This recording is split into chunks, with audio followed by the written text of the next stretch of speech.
Good morning जी। Good morning सभी लोगों को। Good morning. कैसे हैं आप लोग? सभी लोग अच्छे हैं? सभी लोग अच्छे हैं आप लोग? चलिए सभी लोग जुड़ जाएं। मुझे लगता है कि लड़कियां ज़्यादा एक्टिव हैं लड़कों से, और लड़कियों को मैं देख रहा हूं कि वो लोग काफ़ी लेट से जुड़ते हैं, लेकिन लड़कियां पहले सभी जुड़ी रहती हैं। चलिए अच्छी बात है। रिजल्ट ज़्यादा होने का भी रीज़न यही रहा है, तो ये एक्टिवनेस पता चलता है। तो चलिए आज का प्रश्न आप लोग के सामने ही आ चुका है। और आज का हमारा जो प्रश्न है, चूंकि हम लोग अभी देख रहे थे दिल्ली सल्तनत बच्चों, और दिल्ली सल्तनत में हमने कल भी देखा था साहित्य, और आपका साहित्य के साथ साथ कुछ सुल्तानों का यानी इल्तुतमिश तक के शासनकाल को हम लोगों ने देखा था। ठीक है। और आज जो बच्चों हम लोग यहाँ पे जो देखेंगे, आज अन्य जो सुल्तान हैं यानी लोदी वंश तक के, गुलाम वंश से लेकर और लोदी वंश तक के शासनकाल को हम लोग देखेंगे। उन महत्वपूर्ण सल्तनत के सुल्तानों को भी देखेंगे, उनकी उपलब्धियों को भी देखेंगे, उनके कार्यों को भी देखेंगे, उनकी उपाधियों से भी संबंधित प्रश्न पूछा जाएगा, उनकी नीतियों से संबंधित प्रश्न पूछा जाएगा, और साहित्य से भी संबंधित प्रश्न पूछा जाएगा, कुछ स्थापत्य से भी संबंधित प्रश्न पूछा जाएगा। तो चलिए आज के लिए आप लोग अगर तैयार हैं तो ये पहला प्रश्न आपके सामने है कि रजिया ने मलिक याकूत को किस पद पर नियुक्त किया? Malik Yaqut, Razia appointed Malik Yaqut to the post of Diwan e Arz, Amir ए आखुर, दीवान ए वकूफ और अर्ज ए ममालुक, है ना? अर्ज ए ममालुक, अर्ज ए ममालुक। ओके, तो यह कुछ आज का प्रश्न है, और ये सभी सल्तनत कालीन महत्वपूर्ण विभाग हैं। अगर आप गौर से इन सभी विभागों को देखो, चाहे दीवान ए अर्ज है, अमीर ए आकूफ है, आखुर है, दीवान ए वकूफ है, या अर्ज ए मामलूक है, अर्ज आरिज है ना, आरिज ए ममालुक, जो भी, ठीक है, अर्ज ए, आरिज ए, आरिज ए, या इसे ही कहा जाता है अर्ज ए मामलुक, ठीक है, ममालुक। अब इसमें से किस पद पर याकूत को रजिया ने नियुक्त किया था? याकूत को लेकर ही रजिया के ऊपर बहुत सारे आरोप भी लगाए गए थे, याकूत को लेकर ही। और रजिया के जो चरित्र का जो उलेमाओं ने उसके जो चरित्र का जो चरित्रांकन किया था, या क्योंकि रजिया को आप देखो कि रजिया ऐसी सुल्ताना थी जिसे जनता ने पसंद किया था, अमीरों और उलेमाओं ने नहीं। क्योंकि बच्चों आप भी जानते हो कि जो सल्तनत है, ये पूरी सल्तनत एक ट्रायंगल पर आधारित है, पूरी ट्रायंगल पर आधारित है सल्तनत, जिसके केंद्र में कौन है? केंद्र में है सुल्तान, और सुल्तान के दो सहयोगी हैं, एक है अमीर जो उसके शासन प्रशासन से जुड़े लोग होते थे, और एक है उलेमा, उलेमा जो उसको शरीयत का पालन करना सिखाता था सुल्तान को। इन दोनों ही लोगों की नियुक्ति सुल्तान के द्वारा होती थी, और ये दोनों ही महत्वाकांक्षी लोग थे। ये दोनों यह चाहते थे, अमीर और उलेमा, कि सुल्तान अयोग्य हो, सुल्तान योग्य ना हो, जिससे कि हमारी हितों की पूर्ति हो सके। इनकी पूरी कोशिश यही रहती थी। अब जब इल्तुतमिश जब मरता है, इल्तुतमिश की जब मृत्यु होती है, चूंकि इल्तुतमिश ने बहुत सारी चुनौतियों का पालन किया था, और अमीर वर्ग का भी सहयोग उसको नहीं मिल रहा था। जैसा कि कल भी हमने चर्चा किया था कि यल्दौज और कुबाचा जो अमीर वर्ग में थे, जो मोहम्मद गौरी के दास थे, उन लोगों ने भी इल्तुतमिश की सत्ता का विरोध किया था। तो अमीरों का सहयोग नहीं मिल रहा था, इसलिए इल्तुतमिश ने एक नए अमीर वर्ग का गठन किया था, और वह जो नया अमीर वर्ग था वह था तुर्क ए चहलगानी, या जिसे चालीसा दल कहा जाता है। इल्तुतमिश ने इसलिए उनका गठन किया कि इल्तुतमिश को लगा कि आगे चलकर यह वर्ग हमारे उत्तराधिकारियों को सुरक्षा देंगे, अब इल्तुतमिश का एक बड़ा योग्य पुत्र था, बड़ा ध्यान से सुनना। एक उसका योग्य पुत्र था और वह था नासिरुद्दीन, जिसकी बंगाल में मृत्यु हो जाती है। उसकी बंगाल में मृत्यु हो जाती है और उस मृत्यु से इल्तुतमिश बड़ा सदमे में था। अब उसका कोई भी ऐसा जीवित योग्य पुत्र नहीं था या वयस्क नहीं था जिसको वह अपना उत्तराधिकारी घोषित कर सके। तो इसलिए उसने अपनी बेटी रजिया को अपना उत्तराधिकारी घोषित किया और किसी ने विरोध नहीं किया, किसी ने बगावत नहीं किया। लेकिन जब इल्तुतमिश की मृत्यु होती है तो लोगों ने रजिया को सुल्तान नहीं बनाया, बल्कि आप देखते हो कि लोगों ने बहराम शाह के साथ, यानी जो आप देख रहे हो कि हाँ, रजिया को सुल्तान न बनाकर उसकी मां जो शाह तुर्कान थी, उसकी सौतेली मां, वह रुकनुद्दीन को सुल्तान घोषित कर देती है। अब रजिया दिल्ली के जनता से न्याय मांगती है जुम्मे के दिन लाल वस्त्र धारण करके कि क्या हमारे पिता ने हमें जो अपना उत्तराधिकारी घोषित किया था और हमें अमीर और उलेमा वर्ग में सत्ता पर बैठने नहीं दे रहे हैं। क्योंकि उलेमा कभी नहीं चाहेंगे कि कोई महिला जो है वह इस्लाम धर्म में महिला को बहुत ज्यादा आजादी नहीं है। यह इस्लाम धर्म में नहीं है, बल्कि बाद में उलेमाओं ने ऐसा कुछ कर दिया था। तो इसको लेकर उलेमा वर्ग उसका विरोध कर रहे हैं। अमीर भी उसका समर्थन नहीं कर रहे हैं क्योंकि रजिया एक योग्य महिला थी। तो ऐसे स्थिति में रजिया दिल्ली के जनता से न्याय मांगती है और जनता के सहयोग से रजिया सत्ता पर बैठती है। अब जब रजिया सत्ता पर बैठी तो अमीर और उलेमा दोनों सशंकित। अब हुआ कि भाई कैसे इसको बदनाम किया जाए, तो उलेमाओं ने मोर्चा संभाला और अमीरों ने मोर्चा संभाला। अब उलेमाओं ने मोर्चा संभाला कि उलेमाओं ने रजिया को यह बताना स्टार्ट किया कि रजिया अच्छी चरित्र की महिला नहीं है, और रजिया का जो अमीर ए आखुर था वह था मलिक याकूत। तो अमीर ए आखुर मलिक याकूत को एक बड़ा पद हुआ करता था। अब यही रजिया को घोड़े उड़े पर बैठाया करता था। तो इसको लेकर रजिया को बदनाम करने की इन लोगों ने बीड़ा उठाया और यह कहना स्टार्ट किया कि भाई रजिया अच्छी चरित्र की महिला नहीं है और यह पुरुषों का वेश धारण करती है, यह आपको कोट पैंट पहनती है और यह मलिक याकूत के साथ भी इसके अच्छे संबंध नहीं हैं। और इस तरीके से जनता के मन में रजिया के प्रति नफरत भरने का काम उलेमाओं ने किया। इधर अमीरों ने क्या किया कि अमीरों ने षड्यंत्र किया कि भाई रजिया को अगर मारना है तो इसके लिए इसको पहले दिल्ली से दूर करना होगा। तो इसके लिए आपको अमीरों ने बगावत करना स्टार्ट किया, जो लोग इसमें मिले हुए थे। और इस विद्रोह का नेतृत्व कर रहा था एतगिन। एतगिन इस विद्रोह का नेतृत्व कर रहा था और यही रजिया को आपको दिल्ली से बाहर भेजा जाता है। और रजिया क्योंकि भटिंडा जाती है विद्रोह को नियंत्रित करने, और भटिंडा का सूबेदार था बच्चों अल्तुनिया, उसने रजिया को गिरफ्तार कर लिया। लेकिन रजिया भी एक चतुर महिला थी और रजिया तुरंत अल्तुनिया से विवाह का प्रस्ताव रखती है और दोनों मिलकर दिल्ली की ओर चलते हैं। इधर आपको अमीरों ने अगला सुल्तान भी घोषित कर दिया। चूंकि अब वह मैं अभी आगे उसको आएगा इसलिए मैं नहीं बोल रहा हूं।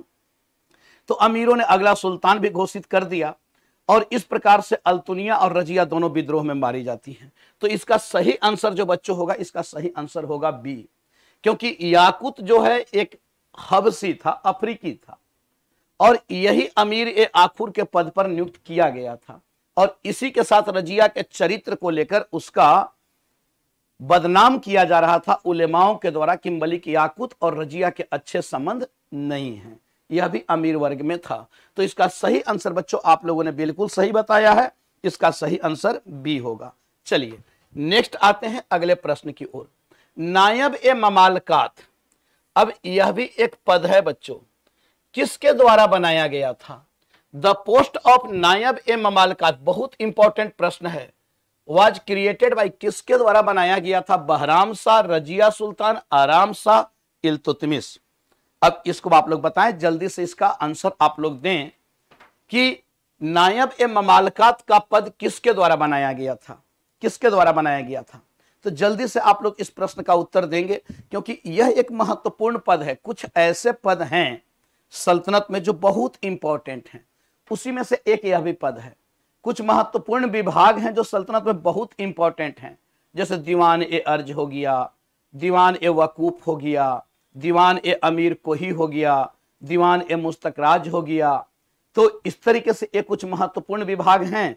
अब इसमें से आप बताएं कि नायब ए ममालकात का पद यह किसके द्वारा गठित किया गया था। तो आप लोगों का जो आंसर आ रहा है मैं जो देख पा रहा हूं, तो कहां से मैं इसको मानूं। और देखो इसका सही आंसर जो होगा नायब ए ममालकात, यह जो पद बनाया गया था नायब ए ममालकात, चूंकि रजिया के बाद सत्ता पर कौन बैठ रहा है, बहराम शाह बैठता है, बहराम शाह बैठता है। अब बहराम शाह बैठता तो बहराम शाह को अमीरों ने बैठाया था ना, और यह जो पद था यह उप प्रधानमंत्री का पद हुआ करता था। उप प्रधानमंत्री यानी सुल्तान के बाद दूसरा महत्वपूर्ण पद यह था, नायब ए ममालकात। और अब रजिया को बाहर करने का काम और अमीरों में गुटबाजी करने का काम किसने किया था बच्चों, तो वह किया था एतगिन ने। किसने किया था, एतगिन। खैर आगे चलकर एतगिन की हत्या बहराम शाह करवाता है, तो यह एतगिन ने किया था और एतगिन को ही सबसे पहले इस पद पर बैठाया गया था, नायब ए ममालकात के पद। तो कैसे आप लोग इसको गलत किए, कैसे आप लोगों ने इसको गलत किया। यानी इस सबसे सल्तनत में गठित पहला महत्वपूर्ण विभाग है, पहला महत्वपूर्ण पद है नायब ए ममालकात। और यह आपको इसी पद पर आगे बलबन भी बैठेगा, बलबन भी बैठेगा।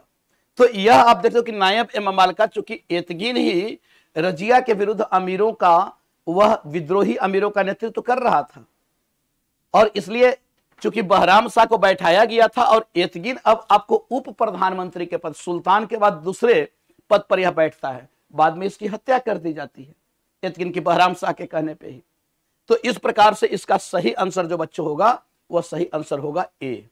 ठीक है, चलिए हाँ, चलिए नेक्स्ट प्रश्न की ओर हम लोग आते हैं। जल्दी जल्दी से हम लोग प्रश्न को देखेंगे।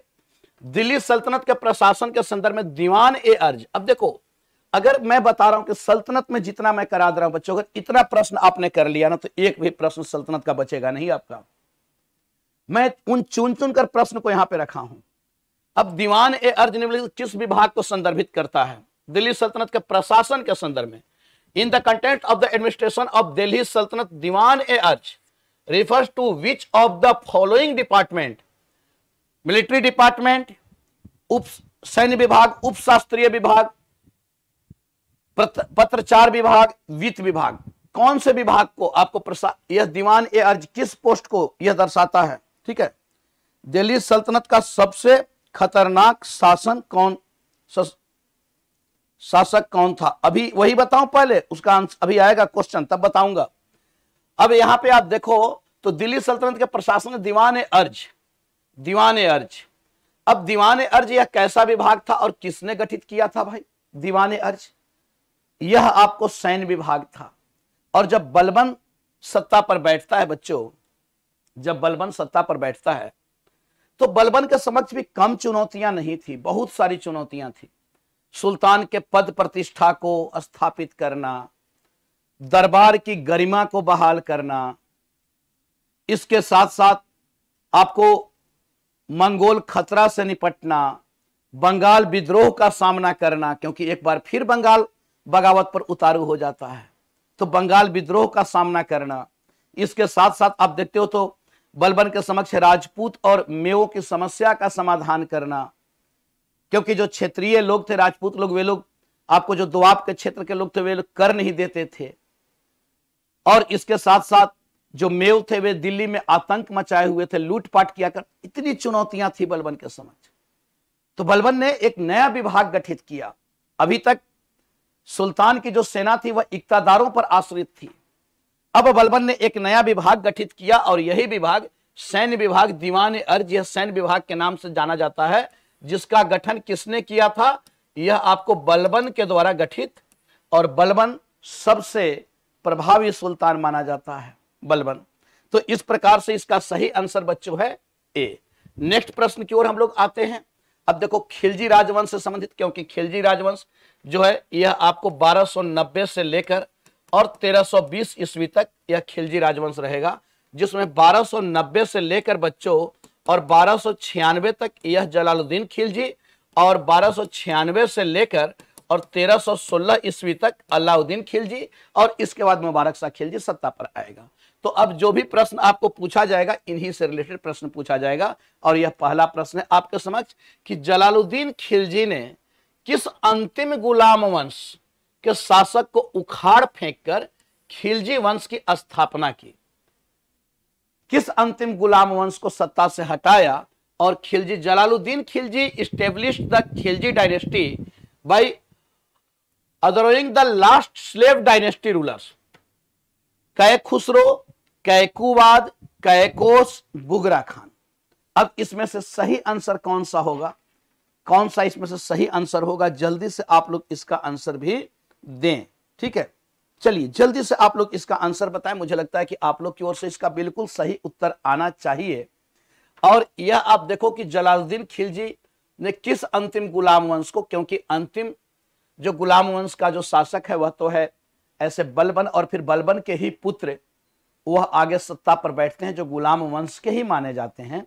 और वह बलबन के पुत्र, जैसे आप देखो इसमें अब बलबन का जो बेटा था वह बेटा था बुगरा खां। और यह क्या किया कि यह आपको बंगाल में बलबन की मृत्यु के बाद, चूंकि बंगाल का इसको गवर्नर बनाया गया था, यह बंगाल में ही स्थापित हो गया, यह दिल्ली नहीं आया। उसके बाद आप देखते हो कि अब बलबन का जो यानी बुगरा खां का बेटा, अब बुगरा खां का बेटा जो था वह आपको दिल्ली का सुल्तान बनता है। पहले कौन बन रहा है? तो पहले आपको बन रहा है जो बलबन का जो बेटा है कै खुसरो, और उसके बाद कैकुवाद, ठीक है। कै खुसरो और उसके बाद कैकुवाद। तो बुगरा खां के पुत्र था कै खुसरो, यह आपको बुगरा खां के पुत्र था। यह जो था वह आपको बुगरा खां के पुत्र था, बुगरा खां के पुत्र। और यह आपको बलबन के बाद सत्ता पर बैठता है। इसके बाद जो अंतिम सुल्तान बन रहा है वह है कैकुवाद, जिसको आपको जो अल्पवयस्क है और जिसको समाप्त करके, जिसको मारकर जलालुद्दीन खिलजी वह आपको सत्ता पर बैठता है, जलालुद्दीन खिलजी। तो यह आपको कैकुवाद है, अंतिम गुलाम वंश का सुल्तान कैकुवाद है। इसी को समाप्त करके अलाउद्दीन खिलजी सत्ता पर बैठता है। अब देखो इनके नामों में आप देखोगे कैकुवाद, कै खुसरो, आखिर यह नाम बलबन ने क्यों रखा था? इसके पीछे भी एक रीजन है, क्योंकि यह नाम थोड़ा सा फारसी टाइप का आपको दिखाई देगा, ईरानी, क्योंकि बलबन ने अपने आप को अफरासियाब का वंशज बताया था ना, अफरासियाब का वंशज। तो अफरासियाब का वंशज बतलाया तो केवल बतलाया ही नहीं, बल्कि आप देखो तो गैर इस्लामिक प्रथा को भी वह लागू कर रहा है, ईरानी प्रथा को भी लागू कर रहा है, और अपने यानी पौत्रों का नाम भी उसी प्रकार से वह रख रहा है, कै खुसरो, कैकुवाद, क्योंकि वह जब झूठ बोल दिया तो बोल दिया, और इसलिए इनका नाम भी उसी तरीके से रखा है। इसमें भी ईरानी आपको झलक दिखाई दे रहा है, कैकुवाद और कै खुसरो। तो यह आपको कैकुवाद को मार करके और जलालुद्दीन खिलजी सत्ता पर बैठता है। बिल्कुल सही आप लोगों ने आंसर दिया है, बहुत अच्छी बात है। आज आप लग रहे हो कि आप लोग भी तैयारी में हो, क्योंकि कल ही मैंने बताया था कि आज के बारे में कि आज मैं आपको सल्तनत काल के यानी रजिया से लेकर और आपको इब्राहिम लोदी तक के, सिकंदर लोदी, बहलोल लोदी, सिकंदर लोदी, इब्राहिम लोदी तक के आज मैं प्रश्न आपको पूछूंगा। तो चलिए अच्छी बात है, बिल्कुल आप लोगों ने सही उत्तर दिया। आते हैं अगले प्रश्न पर। अलाउद्दीन खिलजी के निम्नलिखित में से किस सेनापति ने मंगोल के दमन में मदद की? मंगोलों से लड़ने का काम किस सेनापति ने किया था? Who among the following general of Alauddin Khilji helped in supervision of Mongols? कुतलक Khwaja, Zafar Khan, अकत Khan, Mangu Khan. देखो इसमें से कुछ आप देखते हो कि अब अलाउद्दीन खिलजी के शासनकाल में सर्वाधिक बच्चों मंगोल आक्रमण होता है, सबसे ज्यादा मंगोल आक्रमण अलाउद्दीन खिलजी के समक्ष होता है। तो अलाउद्दीन खिलजी था जो मंगोल आक्रमण से लड़ा और खूब लड़ा। अब मंगोलों ने तो आक्रमण की शुरुआत कर दी थी आपको बहराम शाह के समय से ही पहला आक्रमण हुआ था मंगोलों का, और लगातार मंगोलों का आक्रमण फिर हो रहा है। और अलाउद्दीन खिलजी के समय में सर्वाधिक मंगोल आक्रमण होता है। उस समय अलाउद्दीन खिलजी गुजरात अभियान पर था।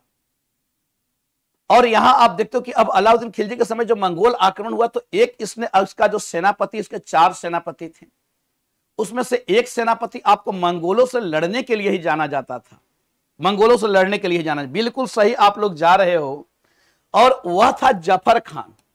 जफर खान और मंगोलों से लड़ते हुए ही कभी अगर प्रश्न पूछ दे कि कौन सा अलाउद्दीन खिलजी का कमांडर था जिसको आपको मंगोलों से लड़ते हुए उसकी मृत्यु होती है, तो इसी की होती है। इसको जफर खां को रुस्तम भी कहा जाता था, रुस्तम कहा जाता था।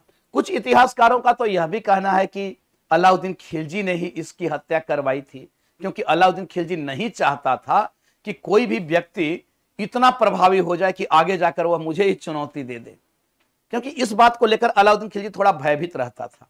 जैसे आप देखते हो जलालुद्दीन खिलजी की हत्या उसने इसीलिए किया ना, क्योंकि लोगों को विश्वास था कि भाई अलाउद्दीन खिलजी एक योग्य नेता है। तो अलाउद्दीन खिलजी को इस बात को लेकर भी डर था। और देखते हो कि जब जफर खां मंगोलों से लड़ने जाता है और घिर जाता है, तो अलाउद्दीन खिलजी सभी सैनिकों को रोक देता है कि कोई आगे नहीं बढ़ेगा, क्योंकि वह जानता था कि मंगोल घात लगाकर आक्रमण करते हैं। और जफर खां चेतावनी देने के बावजूद भी वह अति उत्साह में वह आगे बढ़ जाता है और उसी बीच वह लड़ता हुआ मारा जाता है। बहुत वीर सेनापति था जफर खां, और मंगोलों से इसने सल्तनत को रक्षा किया था। लोगों में मंगोलों को लेकर जो दहशत था उसको खत्म किया था, और इसलिए लोग इसको रुस्तम भी कहा करते थे। तो यह बात भी बच्चों याद रखना, इसे रुस्तम भी कहा जाता था।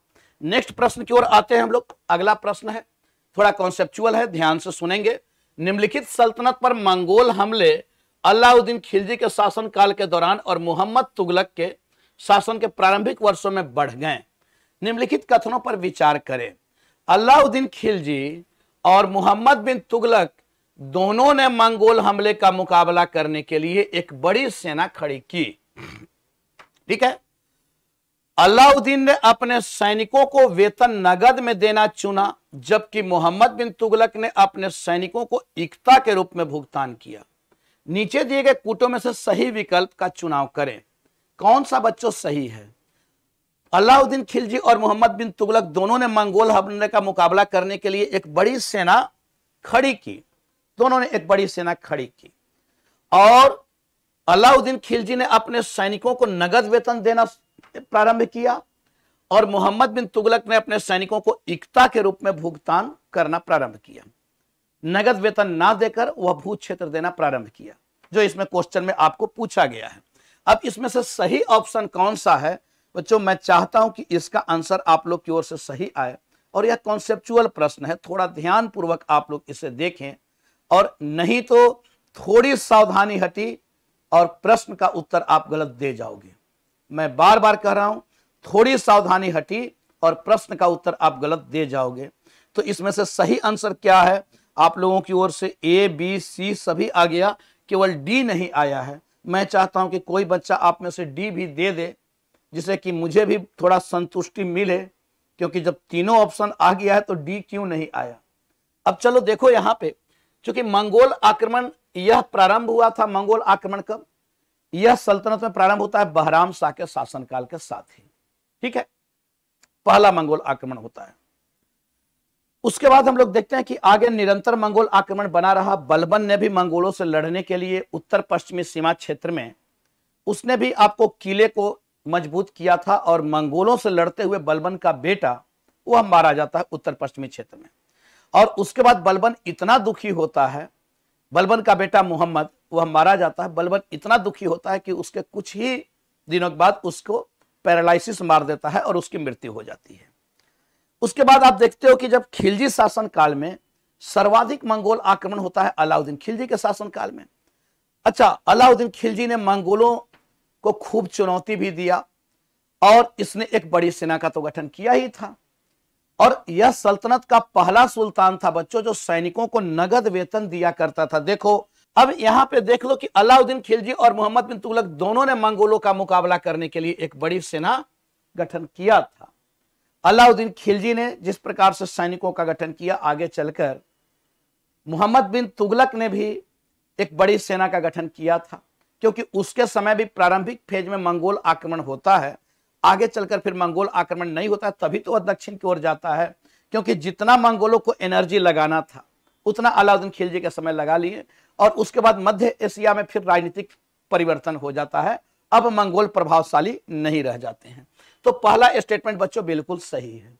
अब अलाउद्दीन खिलजी चूंकि यह सैनिकों को नगद वेतन देने वाला पहला सुल्तान था, लेकिन मोहम्मद बिन तुगलक ने अपने इक्ता के रूप में थोड़े ही दिया कि इसने सैनिकों का वेतन इक्ता के रूप में देगा, बल्कि ये तो और इक्ता व्यवस्था को कंट्रोल करता है। तो इसलिए दूसरा स्टेटमेंट जो है वह गलत है, केवल आंसर ए सही होगा बच्चों, केवल ए सही होगा। ठीक है, तो इसका आंसर बी है सर, आपके बोलने पर डी लगा दिया। अच्छा बेटा ऐसा मत करना, अपना नुकसान मेरे कहने पर मत कर लेना। चलो नेक्स्ट प्रश्न की ओर हम लोग आते हैं। अगला प्रश्न है 1000 दिनारी। अब यह बड़ा फैक्चुअल प्रश्न है और मैं चाहूंगा कि इसमें सभी बच्चे बिल्कुल सही आंसर दें। 1000 दिनारी किसका उपनाम था? 1000 दिनारी title was given to Ulugh Khan, Nusrat Khan, Malik Kafur, Akat Khan. किसका उपनाम था 1000 दिनारी? 1000 दिनारी किसे कहा जाता था? जल्दी से इसका आंसर बताएंगे। सब अलाउद्दीन खिलजी से ही संबंधित रहे हैं, सभी अलाउद्दीन खिलजी से ही संबंधित रहे हैं, लेकिन 1000 दिनारी किसे कहा जाता था, किसका उपनाम था? तो आप लोगों में से ए भी आ रहा है उलुग खान और सी भी आ रहा है। ओके, प्रारंभिक फेज में तो लोगों ने ए ही दिया और लोगों ने यहां तक बोला कि ए इज करेक्ट आंसर। तो थोड़ा मैं देखूं कि क्या इसका सही आंसर आप लोगों की ओर से आ रहा है। चलिए, तो अधिकांश जो मुझे लग रहा है कि जो अधिकांश आंसर आ रहा है, सर्वाधिक मत सी की ओर जा रहा है और मैं बिल्कुल आप लोगों के साथ जाना चाहूंगा कि आप लोगों ने जो सी दिया है मैं भी आपके साथ हूं, बिल्कुल मलिक काफूर। यह आपको गुजरात अभियान में पकड़ा गया था मलिक काफूर और इसे 1000 दिनार में खरीदा गया था। यह थर्ड जेंडर था और इसे ही अलाउद्दीन खिलजी ने दक्षिण के अभियान का नेतृत्व सौंपा था, जिसमें दक्षिण के राज्यों में देवगिरी, वारंगल, द्वार समुद्र और मदुरा का अभियान किया जाता है। उन सारे अभियानों का नेतृत्व मलिक काफूर ही करता है। तो यह बिल्कुल सही है। कुछ अंतिम समय में आकर अलाउद्दीन खिलजी की मृत्यु के बाद इसने आपको अलाउद्दीन खिलजी के ही पत्नी से शादी भी किया और 35 दिनों तक सुल्तान के रूप में भी रहा, लेकिन फिर इसकी हत्या कर दी जाती है। तो बिल्कुल आप लोगों ने सही आंसर दिया है मलिक काफूर। चलिए नेक्स्ट प्रश्न की ओर आते हैं। थोड़ा कॉन्सेप्चुअल प्रश्न है। निम्नलिखित कथनों पर विचार करें। अलाउद्दीन दूसरा सिकंदर बनना चाहता था। अपने सपने को पूरा करने के लिए उसने मंगोलों के साथ शांति समझौते पर हस्ताक्षर किए। नीचे दिए गए कूटों में से सही विकल्प चुनें। Consider the following statement. Alauddin wanted to become second Alexander. To fulfil his dream he signed peace agreement with Mongol. Choose the correct option from the codes given below. अब सही आंसर इसमें से कौन सा होगा? हाँ, आप सभी जीते 50 करोड़ यूरो। अच्छा चलिए, अरे सिलेक्शन ले लो बेटा, वही जीत है सबसे बड़ी। तो जल्दी से आप लोग इसका आंसर देंगे। मैं आंसर आप लोगों का देखूं जो आ रहा है ए डी सी ए। चलिए मैं देखता हूं इसका सही उत्तर क्या होगा। अलाउद्दीन खिलजी दूसरा सिकंदर, इसने अपने आप को घोषित भी किया दूसरा सिकंदर। ऐसे आपको दो शासक ऐसे हैं, जैसे आप देखते हो कि समुद्रगुप्त, तो समुद्रगुप्त को भारत का नेपोलियन और अलाउद्दीन खिलजी को द्वितीय सिकंदर यह कहा गया है।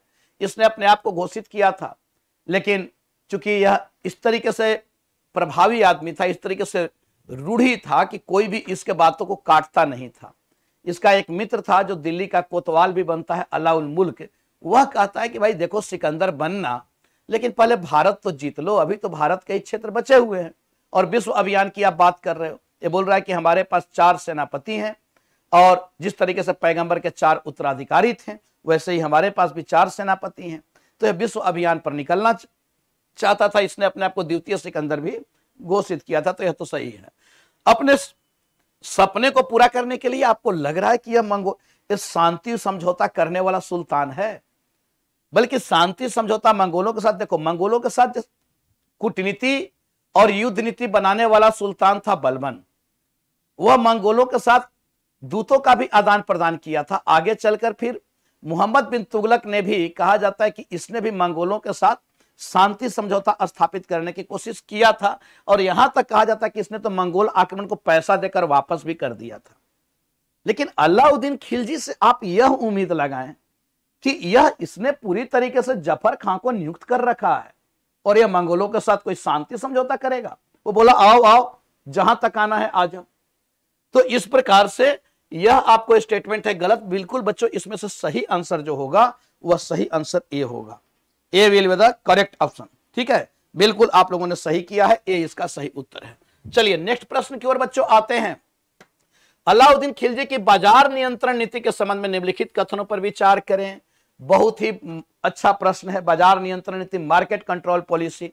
बाजार नियंत्रण नीति के पीछे मुख्य उद्देश्य एक बड़ी अस्थायी सेना को इकट्ठा करना था। कॉन्सेप्चुअल प्रश्न है, ध्यान से। इस नीति के उद्देश्य से दिल्ली में 3 बाजार स्थापित किए गए, एक खाद्यान्न के लिए, दूसरा वस्त्र के लिए और तीसरा पशुओं के लिए, घोड़े, दासों और मवेशियों के लिए।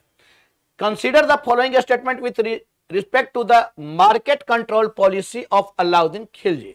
The main objective behind the market control policy was to raise a large standing army. For the purpose of this policy, 3 markets were set up in Delhi, one for food grains, another for costly clothes, and the third for horses, slaves, and cattle.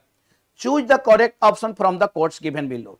जल्दी से इसका answer बताएंगे। मैं देख पा रहा हूं कि आप में से सी और बी में लड़ाई चल रही है। कुछ लोग बी मार रहे हैं, कुछ लोग सी मार रहे हैं। तो जो बी मार रहे हैं और जो सी मार रहे हैं, क्या आप सही जा रहे हैं? क्या आप लोगों ने पढ़ रखा है? मैं बार बार कल ही मैंने कहा था कि थोड़ा पढ़ें, थोड़ा पढ़ें। और यह इतना आसान एग्जाम नहीं है बच्चों, इतना आसान एग्जाम नहीं है।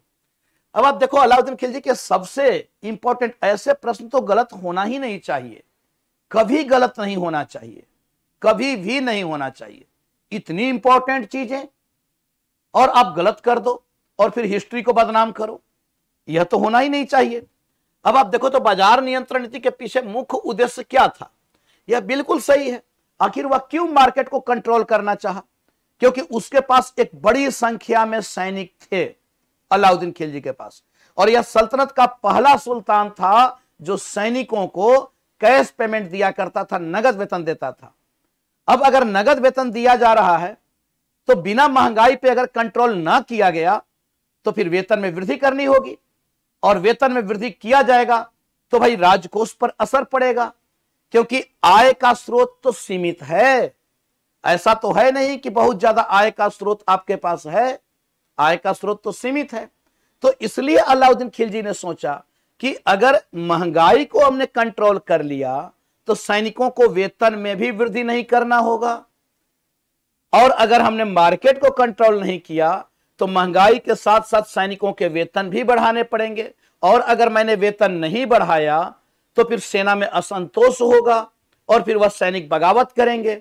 इसलिए उसने सोचा, क्योंकि वह नगद पेमेंट दिया करता था 234 टका, और यह टका जो था, यह टंका आपको 234 टंका, यह आपको चांदी का था, और जीतल का चांदी का टंका और तांबे का जीतल, तो 234 टंका दिया करता था। और कोई अगर अतिरिक्त घोड़ा रखे हुए है तो उसको 78 टंका और अतिरिक्त दिया जाता था, और अतिरिक्त दिया जाता था। अब अगर इसी रेशियो से महंगाई बढ़ा तो फिर सैनिकों का वेतन तो बढ़ाना पड़ेगा वेतन, और नहीं तो सेना में असंतोष होगा। तो इसलिए उसने सोचा कि बाजार को ही कंट्रोल कर लो, तो उसने बाजार नियंत्रण नीति, और देखोगे कि उसने जो बाजार बनाया 3 बाजार, यह 3 यानी यह आपको सैनिकों को ध्यान में रखकर बाजार का गठन किया गया था। और इसने जो 3 बाजार बनाया बच्चों, उसमें से 3 बाजार, आप एक बाजार खाद्यान्न बाजार, एक बाजार वस्त्र बाजार, और वस्त्र बाजार में दोनों प्रकार के वस्त्र थे, मोटे और महीन, अमीरों के लिए भी। अब चूंकि अमीरों के लिए वस्त्र बाहर से आते थे इसलिए उसमें सब्सिडी उसने देना स्टार्ट किया। और तीसरा बाजार था पशु एवं दास बाजार, ये सभी सैनिक के लिए जरूरी थे। तो इस प्रकार से आप देखते हो, हाँ सॉरी 78 होगा, क्या 78 होगा? अरे अतिरिक्त टंका, अगर किसी के पास अपना घोड़ा है तब वह 78 टंका देता था बेटा। ऐसे जो देता था 234 टंका, जो सैनिकों का वेतन होता था वह 234 टंका, और अगर किसी के पास अपना घोड़ा है सैनिक के पास तो उसको 78 टंका अतिरिक्त मिलता था, अतिरिक्त मिलता था। भाई अपना घोड़ा है तो उसका खर्च भी तो घोड़े का होगा। आप राज्य के घोड़े पर अगर जा रहे हो तो कोई बात नहीं है, फिर आपको एक्स्ट्रा नहीं मिलेगा। और इसीलिए तो इसने दाग और हुलिया प्रथा भी लाया था। यह जो दाग प्रथा घोड़ों के लिए ही तो लाया था और हुलिया प्रथा सैनिकों के लिए लाया था। तो इस प्रकार से आप देखा कि इसमें दोनों ही स्टेटमेंट सही है। अब जो लोग बी दे रहे हैं, कैसे बी आपने दिया? यानी कॉन्सेप्चुअल प्रश्न को आप गलत ना करें। मैं बार बार कहता हूं, ऐसी लापरवाही नहीं होनी चाहिए बच्चों, ऐसी कभी नहीं होनी चाहिए। चलिए नेक्स्ट प्रश्न की ओर हम लोग आते हैं। निम्नलिखित में से कौन पहले सुल्तान था जिसने गाजी मलिक की उपाधि धारण किया था? Who among the following was the first sultan to assume the title of गाजी मलिक? मोहम्मद बिन तुगलक, गयासुद्दीन तुगलक, फिरोज शाह तुगलक, नासिरुद्दीन मोहम्मद तुगलक। कौन सा था जिसने गाजी की उपाधि ग्रहण किया था? गाजी का मतलब क्या है भाई? गाजी का मतलब होता है काफिरों का हत्यारा, काफिरों का हत्यारा। और कौन सुल्तान था जिसने गाजी की उपाधि ग्रहण किया था? तो आप लोग की ओर से आंसर आ रहा है। रिंकी ने दिया है ए, पूनम ने दिया है ए और पर्थ ने दिया है बी, और बाकी लोग जल्दी से आप लोग आंसर दे दें। बच्चों थोड़ा ध्यान से मुझे लग रहा है कि सल्तनत के आप लोगों को पढ़ने की जरूरत है। अच्छे से ध्यान दें, प्रश्न गलत नहीं होना चाहिए। गाजी की उपाधि ग्रहण करने वाला सुल्तान गयासुद्दीन तुगलक था। यह मंगोलों से बड़ी वीरता पूर्वक लड़ा था, बड़ी वीरता पूर्वक लड़ा था, और इसने ही गाजी की उपाधि ग्रहण किया था। गाजी की उपाधि यानी काफिरों का हत्यारा। तो यह आपको गयासुद्दीन तुगलक था, गयासुद्दीन तुगलक। तो ऐसे प्रश्न बच्चों गलत नहीं होना चाहिए, फैक्चुअल प्रश्न गलत नहीं होना चाहिए। बिल्कुल सही आंसर बी है। चलिए नेक्स्ट आते हैं। निम्नलिखित सल्तनत शासकों में से किसका हजरत निजामुद्दीन औलिया के साथ विवाद था? अब यह भी देखो बार बार पूछा जाने वाला प्रश्न है, गलत नहीं होना चाहिए। कौन सुल्तान था? Who among the following sultan ruler had a dispute with Hazrat Nizamuddin औलिया? गयासुद्दीन तुगलक, मोहम्मद बिन तुगलक, फिरोज शाह तुगलक, नासिरुद्दीन महमूद तुगलक। अब कौन सा था जिसका आपको? निजामुद्दीन औलिया एक चिश्ती संत थे, चिश्ती संत थे, और इन्हीं का शिष्य था अमीर खुसरो, अमीर खुसरो। अब यह कौन सो? इन्हें ही आपको निजामुद्दीन औलिया को कहा जाता था, योग सिद्ध भी कहा जाता था, और यह हजरत निजामुद्दीन में इनका कब्र है दिल्ली। अब कौन था जिसका इनके साथ विवाद था? तो वह है आपको बच्चों गयासुद्दीन तुगलक, जिसके विषय में निजामुद्दीन औलिया ने कहा था हुनूज दिल्ली दुरस्त अस्थि। हुजूर दिल्ली अभी दूर है, क्योंकि गयासुद्दीन तुगलक बंगाल अभियान पर था और वहीं से फरमान जारी किया था सबके लिए, सबके लिए। क्योंकि जब मुबारक शाह खिलजी सत्ता पर बैठा था अलाउद्दीन खिलजी के मृत्यु के बाद, तो उसने बहुत सारा धन दान किया था लोगों को, और उसमें इनको भी कुछ मिला था। अब गयासुद्दीन तुगलक बैठता है तो वह सबको आदेश जारी करता है कि भाई सभी लोग जो भी आपको राज्य से धन प्राप्त किए हैं वह धन वापस कर दें। और उस समय वह बंगाल उड़ीसा अभियान पर था। तो उसी बीच आपको निजामुद्दीन औलिया को भी कहा गया था। तो इन्होंने कहा कि भाई मैंने जो धन लिया मैं तो गरीबों में बांट दिया, मेरे पास तो कुछ है ही नहीं। तो वही सुल्तान कहता है कि ठीक है मैं दिल्ली आता हूं तो आपसे हिसाब करूंगा।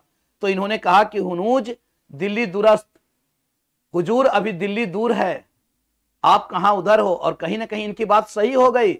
दिल्ली पहुंचने से पहले ही जो शाही पंडाल बनाया गया था उसके ही बेटे के द्वारा उसी में दबकर उसकी मृत्यु हो जाती है। तो यह आपको गयासुद्दीन तुगलक। चलिए नेक्स्ट प्रश्न की ओर बच्चों आते हैं। निम्नलिखित कथनों पर विचार करें। इब्न बतूता को मोहम्मद बिन तुगलक द्वारा दिल्ली के काजी के रूप में नियुक्त किया गया था क्या? Ibn Battuta was appointed as Qazi of Delhi by Mohammad bin Tughlaq. क्या यह मोहम्मद बिन तुगलक के समय काल के हैं इब्न बतूता? मोहम्मद बिन तुगलक ने इब्न बतूता को एक राजनयिक मिशन पर मक्का भेजा था। अब बताओ इसमें से कौन सा सही है? कॉन्सेप्चुअल प्रश्न है, ठीक है, कौन सा सही है? कॉन्सेप्चुअल प्रश्न है बच्चों, जल्दी से इसका उत्तर आप लोग देंगे और बहुत ही इंपॉर्टेंट प्रश्न है इब्न बतूता। अब इब्न बतूता यह कहां का था? यह मोरक्को का रहने वाला था इब्न बतूता, और यह आता है मोहम्मद बिन तुगलक के शासन काल में ही। दो चीजें, और इसने एक अपनी पुस्तक लिखी यात्रा वृत्तांत रेहला। रेहला, कल इस पे मैंने प्रश्न भी दिया था। और जब यह आता है तो मोहम्मद बिन तुगलक ने इसको दिल्ली का काजी नियुक्त किया था। दिल्ली का काजी, न्यायाधीश नियुक्त किया था, बिल्कुल सही है। और बाद में मोहम्मद बिन तुगलक ने इब्न बतूता को राजनयिक मिशन पर मक्का नहीं भेजा था, बल्कि चीन भेजा था। चीन भेजा था राजदूत बनाकर। तो यह मक्का नहीं भेजा गया था, यह आपको चीन भेजा गया था। और यह ऑप्शन गलत है बच्चों, केवल ए होगा, केवल ए होगा। तो इसका सही आंसर ए होगा। थोड़ा आप लोग ऐसे ना करें, यानी अगर कमजोरी है तो उसको पढ़ें, भागे नहीं। मैं देखता हूं बच्चे भागने लगते हैं, भागे नहीं। कब तक भागोगे? अगर जो कमजोरी है बच्चों उसको पढ़ो ना, उसे दूर करो। जहां आपको लगता है, जिन चीजों से लगता है उसको वहां पे जाओ, जिससे पूछना है पूछो, उसको ठीक करो। भागते कब तक रहोगे? क्या भागने के लिए इस एग्जाम में आए हो? सब कुछ लगाए हो आप, और 2-3 साल के बाद तो सबको भागना है, चाहे सिलेक्शन लेकर या तो फिर बिना सिलेक्शन लिए। अब तय आप लोगों को करना है कि कैसे जाना है। तो इसलिए बच्चों भागे ना। अगर कहीं गलती हो रही है तो उसको ठीक करने का प्रयास करें। चलिए, इसका सही आंसर है ए। नेक्स्ट आते हैं, होली के त्योहार में भाग लेने वाला पहला दिल्ली सुल्तान निम्नलिखित में से कौन था?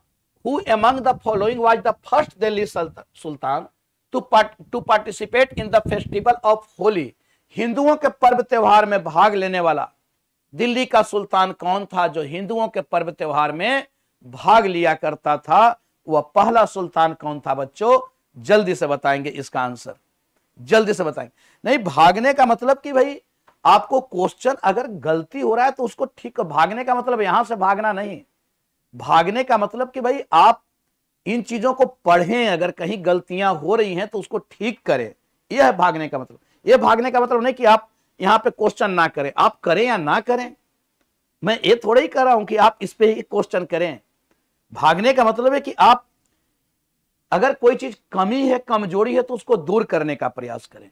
तो इसका सही आंसर आप लोगों ने जो दे रहा है, आप लोग जो दे रहे हो, बिल्कुल मैं देख पा रहा हूं कि आप लोग की ओर से सही आंसर आ रहा है। और मोहम्मद बिन तुगलक यह सल्तनत का सबसे पढ़ा लिखा सुल्तान था बच्चों, सबसे पढ़ा लिखा सुल्तान। लेकिन इसे सबसे मूर्ख भी बताया गया है, पढ़ा लिखा और मूर्ख सुल्तान। और इसके विषय में कहा गया था कि इसकी मृत्यु पर कि शासक को प्रजा से और प्रजा को शासक से मुक्ति मिली, क्योंकि यह प्रयोगवादी सुल्तान भी माना जाता है। और इसने बहुत सारा एक्सपेरिमेंट किया था, राजधानी परिवर्तन किया, सांकेतिक मुद्रा लाया, खुरासान अभियान किया के लिए आपको सेना का गठन किया बड़ी संख्या में। इसके साथ साथ आप देख रहे हो कि इसने कराचिल अभियान किया, असफल हो गया। फिर दोआब में इसने प्रयोग किया, वह भी असफल हो गया। तो यह आप देख सकते हो कि यह आपको सल्तनत का पहला सुल्तान था जो हिंदुओं के पर्व त्योहार में भी भाग लेता था। क्लियर है? तो यह आपको मोहम्मद बिन तुगलक है। नेक्स्ट आते हैं अगले प्रश्न पर। निम्नलिखित कथनों पर विचार करें। मोहम्मद बिन तुगलक ने चांदी के सिक्कों में सांकेतिक मुद्रा जारी किया। सांकेतिक मुद्रा, मोहम्मद बिन तुगलक के इस प्रयोग से पहले चीन के मंगोल सम्राट ने चीन में एक कागजी मुद्रा की शुरुआत की थी। कौन सा सही होगा बच्चों? अब यहां पे आप देखें कि कौन सा इसमें से सही आंसर होगा बच्चों, जल्दी से बताएंगे।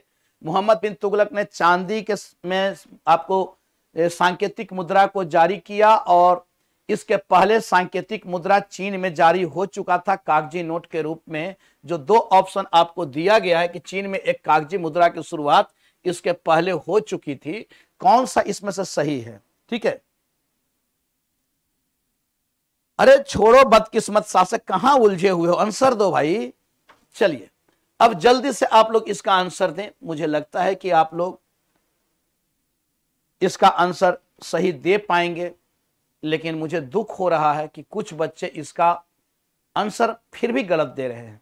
ऐसे प्रश्न का आंसर गलत नहीं होना चाहिए। अब चांदी के सिक्कों में इसने सांकेतिक मुद्रा जारी किया था क्या?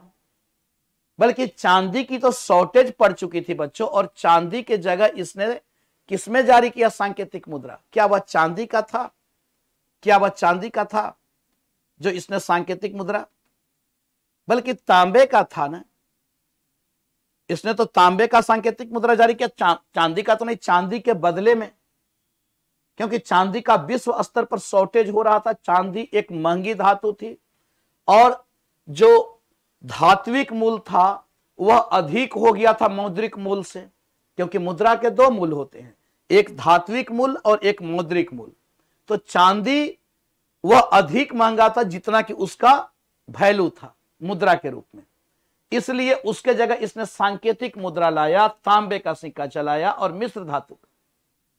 तो तांबे का इसने सिक्का चलाया, तो पहला तो इसमें बच्चों गलत हो जाएगा ना। फिर भी आप लोग कैसे गलती करती, कैसे आप लोग गलती की? अब यहां पे कुछ लोग डी बता रहे कैसे।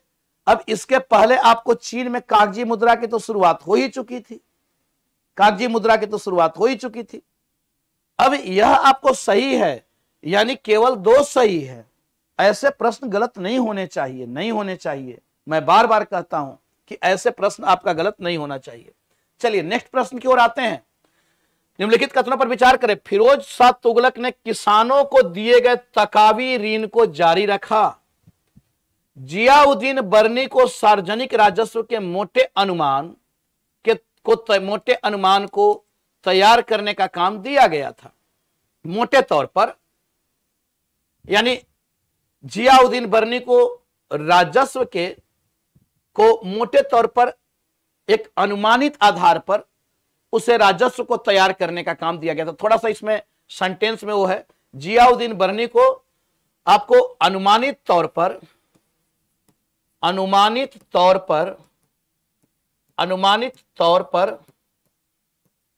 राजस्व को तैयार करने का काम दिया गया था। अब इसमें से हाँ, Ziauddin Barani was given the, ठीक है, given the task to prepare the rough estimates of the public revenue. अब Firoz Tughlaq continued the taccavi loans given to the peasants. Firoz Tughlaq ने किसानों को दिए गए तकावी ऋण को जारी रखा था। अब इसका जल्दी से आप लोग आंसर देंगे, कॉन्सेप्चुअल प्रश्न है। देखो, तकावी ऋण जो था एक अग्रिम ऋण था। यह क्या था? यह अग्रिम ऋण था जो किसानों को दिया जाता था, और यह आपको जारी किया था किसने? मोहम्मद बिन तुगलक ने जारी किया था, जब दोआब में वह एक प्रयोग कर रहा था, दोआब प्रयोग में। तो उसने क्या किया कि आपको अग्रिम ऋण जारी किया, बोला कि सब कुछ राज्य की ओर से होगा, सब कुछ राज्य की ओर से होगा। लेकिन वह प्रयोग भी उसका असफल रहा था। अब आपसे पूछा जा रहा है कि क्या फिरोज तुगलक ने किसानों को दिए गए उस तकावी ऋण को जारी रखा? और दूसरा है कि जियाउद्दीन बर्नी को सार्वजनिक अनुमानित तौर पर राजस्व के तैयार करने का काम दिया गया था। अब इसमें से सही आंसर कौन सा होगा, जल्दी से आप लोग बताएंगे।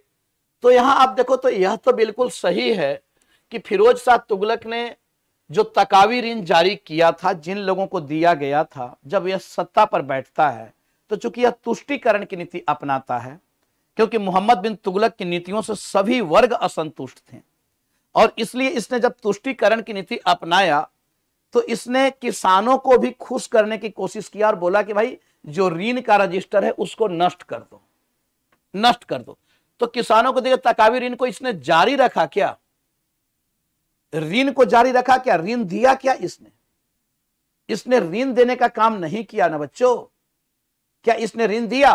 तो इसने आपको ऋण देने का काम तो इसने नहीं किया। हाँ, ऋण के रजिस्टर को नष्ट करवा दिया, इसने ऋण देने का काम नहीं किया। यानी यह गलत स्टेटमेंट है। यह क्या है? गलत स्टेटमेंट है। इसने तकावी ऋण को जारी नहीं रखा, इसने फिर से वो ऋण नहीं दे रहा है।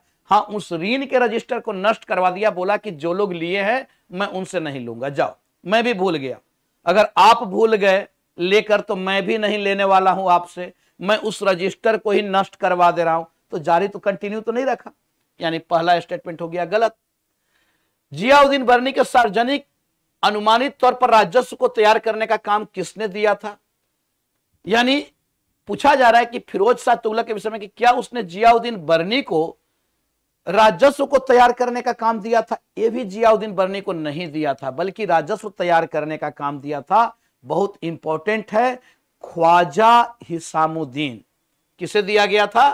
तो जियाउद्दीन बरनी को नहीं, बल्कि ख्वाजा बरनी इसके समय काल के हैं, ख्वाजा हिसामुद्दीन, ख्वाजा हिसामुद्दीन को इसने आपको राजस्व को तैयार करने के लिए कहा था, ख्वाजा हिसामुद्दीन को। तो दोनों ही स्टेटमेंट गलत है और सही ऑप्शन क्या होगा? डी होगा, डी होगा। कहां बी जा रहे हो और कहां ए जा रहे हो? इसका सही आंसर होगा डी। समझना है, प्रश्न को समझें, जल्दबाजी ना करें। नेक्स्ट प्रश्न की ओर आते हैं। कौन फिरोज तुगलक द्वारा निर्मित नहर का हिस्सा नहीं है? सतलज से घाघरा नहर, गंगा जौनपुर शहर तक का नहर, मांडवी और सिरमौर हिल्स इसे हांसी के साथ जोड़ता है, सिरसुती के किले से घाघरा हिरनी खेड़ना गांव तक। यह देखो, which among the following is not a part of canal constructed by Firoz Tughlaq? Canal from Sutlej to the Ghaghara, Sutlej से घाघरा तक का नहर, canal from river Ganga to the city of Jaunpur, यानी आपको गंगा नदी से निकली हुई नहर जो जौनपुर तक, गंगा नदी से, थोड़ा इसमें गलती किया है, गंगा नदी से जौनपुर तक के, गंगा नदी से जौनपुर तक का शहर, जौनपुर शहर तक नगर। ठीक है। थर्ड है a canal from Mandvi and Sirmaur hills connected with Hansi, Mandvi और सिरमौर हिल्स से हांसी तक जोड़ने वाला नहर, यानी मांडवी और सिरमौर, एक कैनाल मांडवी और सिरमौर हिल्स से हांसी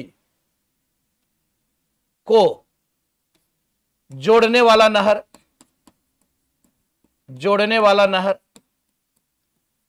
और a canal from river Ghaggar by the fort of Sirsuti up to the village of Hiran Khera, सिरसुती के किले से घग्गर,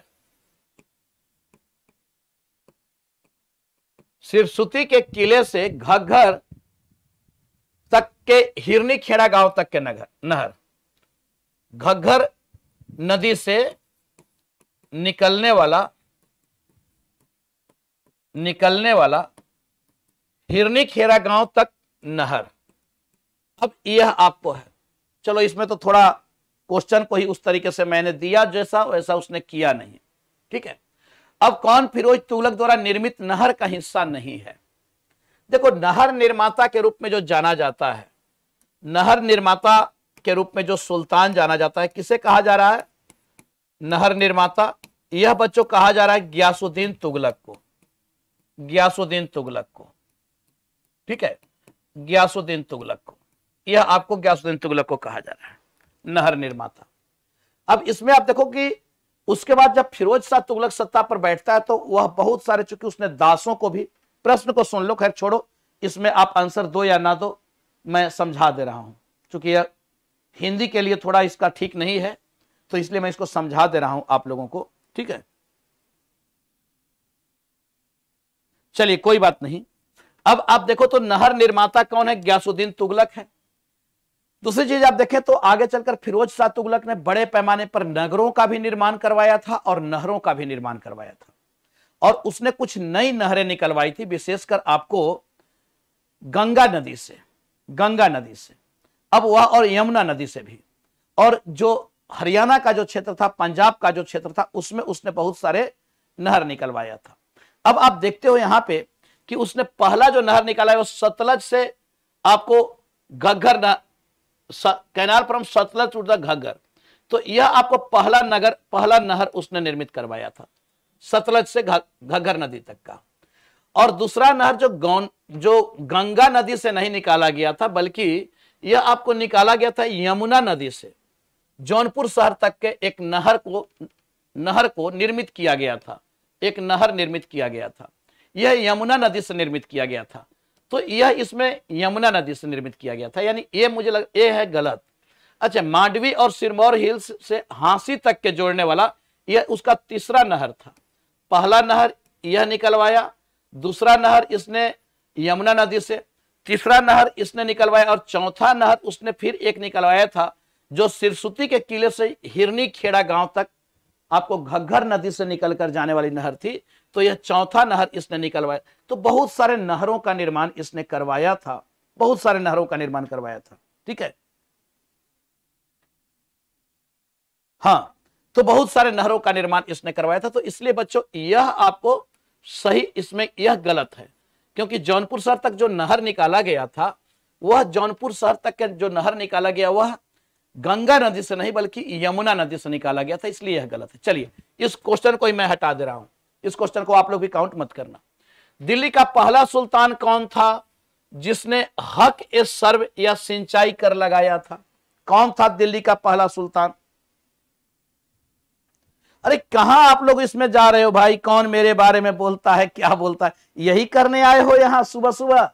सुबह सुबह उठकर कितना अच्छा काम हम लोग कर रहे हैं, आप लोग आपस में लगे हो पूरे दिन बर्बाद करने के लिए। यानी कोई कुछ बोल दे और आप उसको टेंशन में ले लो, इससे नुकसान बेटा किसका है? किसका नुकसान है? तो अपने आप को परेशान नहीं करना है। सुबह सुबह उठकर कहां क्वेश्चन करा रहे हैं हम लोग, अच्छी काम कर रहे हैं और आप लोग सुबह उठ के ही तनाव लेना चाह रहे हो, ये नहीं होना चाहिए ना। चलिए जल्दी से इसका आंसर बताएं कि हक ए सर्व या सिंचाई कर किसने लगाया था? दिल्ली सल्तनत का पहला ऐसा कौन सा सुल्तान था जिसने सिंचाई कर लागू किया था? हक ए सर्व, हक ए सर्व। अब देखो यह है आपको फिरोज शाह तुगलक। फिरोज शाह तुगलक को आप देखो कि जब यह सत्ता पर बैठता है तो यह घोषित करता है कि मैं शरीयत के अनुसार शासन करूंगा, और शरीयत के अनुसार शासन करूंगा। चूंकि यह उलेमा वर्ग को संतुष्ट करना चाहता था, इसलिए इसने पहले से चले आ रहे उन 23 करों को समाप्त कर इसने कुछ प्रमुख करों को ही रखा, जिसमें आप देख सकते हो कि 4 कर, जिसमें आपको जजिया, जकात, खराज और खुम्स, तो यह आपको 4 कर लेता है और बहुत सारे करों को इसने सब कर समाप्त कर दिया। जजिया, जकात, खराज और खुम्स, यह 4 कर लेता है। एक और कर लेता है उस्र, उस्र फिर बाद में लगाता है, लेकिन ये 4 मुख्य कर है और बाद में यह लगाया गया उस्र है। और उसके बाद एक और ले रहा है हक ए सर्व, हक ए सर्व।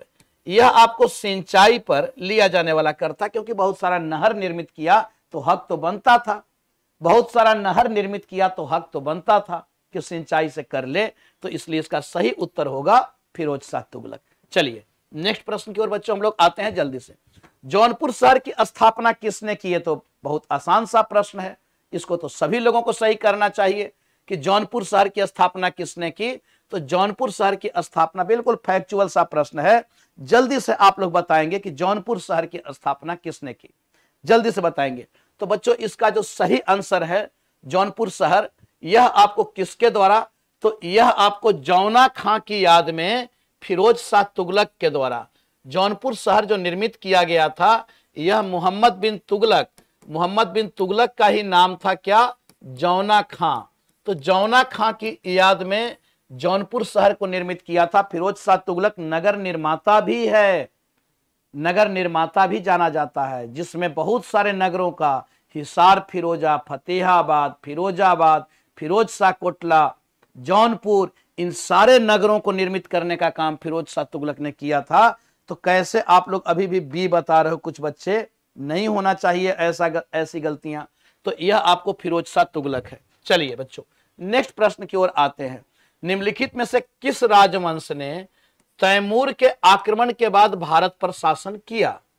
किस राजवंश ने तैमूर के आक्रमण के बाद भारत पर शासन किया? देखो जब तैमूर आक्रमण किया तो उस समय आपको, यानी भारत में तुगलक वंश था, सल्तनत में तुगलक वंश था, और तुगलक वंश के बाद ही तुगलक वंश पर ही तैमूर ने आक्रमण किया था। तो तैमूर के आक्रमण के बाद भारत में कौन से राजवंश ने शासन किया था? कौन से राजवंश? तो वह था चूंकि तुगलक वंश पर आक्रमण किया था, और वह है आपको सैयद वंश। सैयद वंश, क्योंकि सैयद वंश में आप देख रहे हो कि जो सैयद वंश में खिज्र खां, यह आपको खिज्र खां यह सुल्तान की हैसियत से सत्ता पर नहीं बैठता है, बल्कि यह अपने आप को रैयत ए आला कहा, और यह उसके प्रतिनिधि के रूप में, शाहरुख के प्रतिनिधि के रूप में यह शासन करता है। ठीक है, 2 ऐसे सुल्तान हैं जो सुल्तान की हैसियत से सत्ता पर नहीं बैठे, एक खिज्र खां भी है और एक कुतुबुद्दीन ऐबक भी है। कुतुबुद्दीन ऐबक भी सिपह सलार की हैसियत से सत्ता पर बैठता है। और यह आप देखो तो सैयद वंश का जो संस्थापक है खिज्र खां, यह आपको यह भी रैयत आला के नाम से शासन कर रहा है। तो इसमें सही आंसर बी होगा। चलिए नेक्स्ट प्रश्न की ओर आते हैं। सैयद राजवंश तो हो ही गया हम लोग का। अब अच्छा ये तो प्रश्न आ ही गया, रैयत आला। अभी अभी रैयत आला शीर्षक दिया गया, किसको कहा गया? तो इसका तो अभी हमने आंसर ही आप लोगों को बता दिया। अब इसमें तो कुछ बच्चों बचा हुआ है नहीं, खिज्र खां को रैयत आला। नेक्स्ट प्रश्न आते हैं लोदी राजवंश पे। अब यह बहुत इंपॉर्टेंट प्रश्न है बच्चों, थोड़ा सा इसको ध्यान दें। निम्नलिखित कथनों पर विचार करें। लोदी राजवंश के साथ सल्तनत काल समाप्त हो गया क्या? लोदी राजवंश के साथ सल्तनत काल समाप्त हो गया। सल्तनत period ended with Lodi dynasty. Bahlol Lodi खुद को अपने अमीरों से श्रेष्ठ साबित करने के लिए सिंहासन पर बैठा। कौन सा सही स्टेटमेंट है? थोड़ा कॉन्सेप्चुअल प्रश्न है, जल्दी से इसका आंसर आप लोग देंगे कि लोदी राजवंश के साथ क्या सल्तनत शासन समाप्त हुआ? Bahlol Lodi sit on the throne to prove himself superior his nobles. अब क्या वह अपने अमीरों के साथ वह आपको सिंहासन पर बैठता था? तो यहां आप देखें कि अंतिम राजवंश लोदी राजवंश ही है सल्तनत का। तो यह स्टेटमेंट तो बच्चों सही है। ठीक है, क्लास में थोड़ा ज्यादा बोलने वाले, वरना क्लास। चलिए, तो यह आप देखें कि लोदी राजवंश के साथ ही सल्तनत शासन समाप्त होता है। और अंतिम सल्तनत शासक कौन है? वह है इब्राहिम लोदी। क्लियर? अब बहलोल लोदी खुद को अपने अमीरों से श्रेष्ठ साबित करने के लिए सिंहासन पर बैठा नहीं बच्चों, चूंकि यह आपको जनजातीय कबीलाई भावना से युक्त है और इसलिए वह अपने अमीरों के साथ कभी सिंहासन पर नहीं बैठता था। अमीरों के साथ कभी सिंहासन पर नहीं बैठता था। हाँ, लोदी वंश में यह परिवर्तन लाता है और वह लाता है सिकंदर लोदी। सिकंदर लोदी तो यह अपने अमीरों के साथ बराबरी पर बैठता था क्योंकि कबीलाई भावना से युक्त था। इसलिए यह स्टेटमेंट बच्चों गलत है, यह गलत है। और इसमें सही ऑप्शन क्या है? सही ऑप्शन केवल ए है। तो आप लोगों में से बहुत सारे बच्चों ने ए दिया है। चलिए, बिल्कुल सही बात है, अच्छा है, आप लोग अच्छे जा रहे हो। नेक्स्ट प्रश्न की ओर आते हैं। तिब ए सिकंदरी। तिब ए सिकंदरी।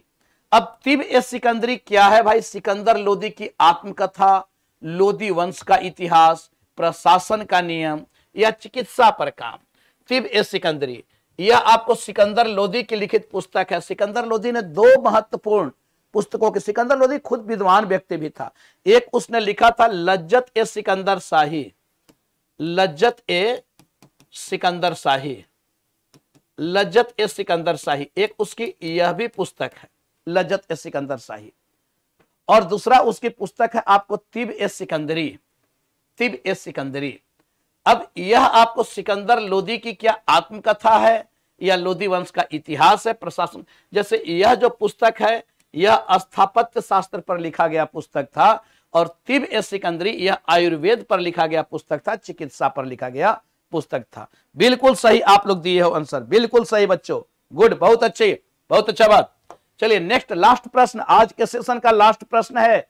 आज के सेशन का लास्ट प्रश्न है, सिकंदर लोदी के संबंध में निम्नलिखित कथनों पर विचार करें। यह आज के सेशन का लास्ट प्रश्न है और अंत भला तो सब भला, लास्ट कम से कम सही करके आप लोग जाएं। उन्होंने गज ए सिकंदरी नामक एक नई मापक इकाई की स्थापना की। Sikandar Lodi he established a new measurement unit called Gaz e सिकंदरी। उसने आगरा शहर की स्थापना की। उसने पानीपत की पहली लड़ाई में बाबर को पराजित, बाबर से लड़ाई की। He fought Babar in the first battle of Panipat. He established the city of Agra. कौन सा सही है सिकंदर लोदी के संदर्भ में? जल्दी से आप लोग बताएंगे। अच्छा, आप लोग बता रहे उपर्युक्त सभी जो मैं देख पा रहा हूं कि अंत भला तो आप लोग सब भला करने वाले हो। चलो जल्दी से बच्चों, जल्दी से आप लोग आंसर दो। कैसे अच्छा ये बताओ, पानीपत की पहली लड़ाई कब लड़ी गई? 1526 बाबर के साथ। क्या सिकंदर लोदी के साथ लड़ा? ऐसे गलती करोगे क्या? ऐसे गलती होनी चाहिए क्या? क्या सिकंदर लोदी था बाबर के साथ? अंतिम लोदी वंश का शासन सिकंदर लोदी था। पानीपत की युद्ध तो बाबर के साथ ही हो रहा है 1526 में। ऐसे गलतियां नहीं होनी चाहिए बच्चों, ऐसे बिल्कुल नहीं होनी चाहिए, ऐसे कभी नहीं होनी चाहिए। यह बिल्कुल सही है कि उसने गज ए सिकंदरी या एक मापक इकाई उसने बनाया था भूमि माप के लिए, और इसने आगरा शहर की स्थापना भी की और सल्तनत का राजधानी भी परिवर्तन करने वाला यह सुल्तान है, जो सल्तनत की राजधानी दिल्ली से लेकर आगरा चला जाता है और मुगलों की प्रारंभिक राजधानी आगरा ही फिर बनी रहती है। बाद में फिर शाहजहां उसको दिल्ली लेकर आता है। तो यह सिकंदर लोदी के समय ही आगरा को राजधानी बनाया गया था। और पानीपत की पहली लड़ाई बाबर के साथ इसने नहीं लड़ी थी, बल्कि इब्राहिम लोदी लड़ा था। और इब्राहिम लोदी की युद्ध स्थल में मृत्यु होता है और वह सल्तनत का एकमात्र सुल्तान है जो लड़ते हुए जिसकी मृत्यु हो रही है। ऐसे नहीं होना चाहिए। तो इसमें सही ऑप्शन क्या है? 1 और 2, तो केवल बी होगा, बी इसका सही उत्तर होगा। तो चलिए, आज का यह सेशन था और मैं उम्मीद करता हूं कि आज आप लोगों ने बहुत अच्छा किया होगा, बहुत अच्छा आप लोगों ने किया होगा। और कल भी मैं उम्मीद करूंगा कि आप लोग बहुत अच्छा करो। यानी नेक्स्ट जो हमारा सेशन होगा, कल तो चूंकि संडे है, तो कल भी यानी नेक्स्ट सेशन में मैं आपको बता दूं कि मैं दिल्ली सल्तनत के प्रशासन, समाज, यानी अगला जो हमारा सेशन होगा, ध्यान से आप लोग सुन लेंगे, उसमें आपको प्रशासन, समाज, अर्थव्यवस्था, इसके साथ साथ तकनीकी विकास, इसके साथ साथ स्थापत्य, इन सबसे, और पतन, इन सबसे रिलेटेड प्रश्न होगा। इसके साथ साथ इक्ता